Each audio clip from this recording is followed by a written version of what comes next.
చివరికి అనుకున్నట్టుగానే ఆయన సీట్ రాకపోవడం, అనిల్ని తీసుకొచ్చి ఇక్కడ పెట్టడం, ఆయన ఇప్పుడు రెడీ అవ్వడం, ఇదంతా చిన్న చూస్తుంటే లాజిక్ పక్కా ఏంటంటే ప్రిపేర్డ్ గా ఉన్నారు. వీళ్ళు రెండో వాళ్ళతో కూడా టచ్లో ఉండటం జగన్కి నచ్చదు. అవును. నువ్వు అయితే నన్ను నమ్ము లేకపోతే పో అంటాడు. ఉమ్, ఉమ్, అతనికి ఇంటెలిజెన్స్ డిపార్ట్మెంట్ ఉంటుంది, అవును, పర్ఫెక్ట్గానే ఉంటుంది కదా. ఉమ్, వాళ్ళు ఎవరెవరైతే తెలుగుదేశంతో టచ్లో ఉన్నారన్నటువంటి విషయాన్ని జగన్కి చెప్పారు.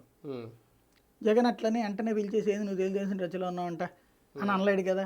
ఉమ్, పార్టీ వైపు నుండి ఓ మాట చెప్పారు, ఓ ప్రెస్ కాన్ఫరెన్స్ పెట్టి దీని మీద విమర్శించని. ఉమ్, వెంటనే ఈనాడు ఆంధ్రజ్యోతిలో స్టోరీలు వచ్చేసినాయి. ఉమ్, తిట్టమంటున్నాడు, తిట్టకపోతే ఊరుకోని అంటున్నాడు అన్నట్టు. ఉమ్, తిట్టకుండా తెలుగుదేశంలో ఎవడు ఊరుకున్నాడు? అవును, ఉమ్, కాబట్టి ఆ మాట అనగానే ఫస్ట్ జగన్కి దాన్ని ఏమంటారు, మనం రిసిప్ట్ వచ్చేసింది. ఉమ్, ఓహో వీళ్ళు వాళ్ళతో టచ్లో ఉన్నారు అన్నట్టు. ఉమ్, ఉమ్, ఆ విషయంలో సెకండ్ టైం పెద్దవాళ్ళతో చెప్పించారు. ఏది ప్రాంత ఇన్ఛార్జెస్ ఉన్నారు కదా, రీజనల్ ఇన్ఛార్జీలు అయోధ్య రామిరెడ్డి, వైవి సుబ్బారెడ్డి, విజయసాయిరెడ్డి, ఇట్లాంటి వాళ్ళ ద్వారా చెప్పించారు.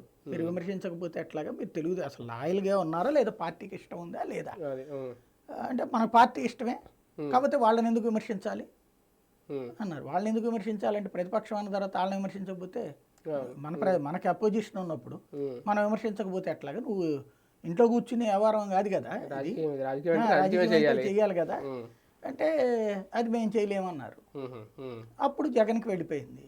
ఉమ్, ఫైనల్గా ఇంకొక థర్డ్ ట్రిప్పు ఉమ్, జగన్ వైపు నుంచి ఓ ప్రపోజల్ వెళ్ళింది, ఇది ఫైనల్ టైం చెక్ చేస్తాం, మీరు అటు ఉన్నారని మాకు తెలుసు.